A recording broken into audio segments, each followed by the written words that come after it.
நண்டுக்கு வந்து தண்ணியை விட்டு காட்டணும்.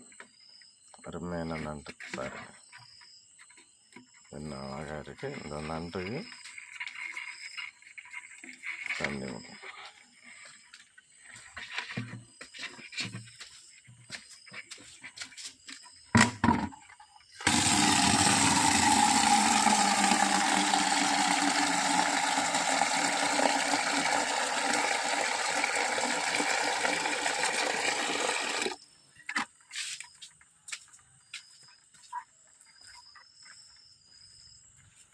நண்டுக்கு சாப்பாடு போட்டிருக்கோம், தண்ணி விட்டுருக்கோம்.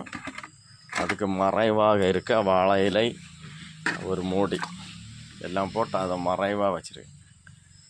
அது நன்றாக ஒளிந்து இருக்கும். நைட்டு பாதுகாப்பாக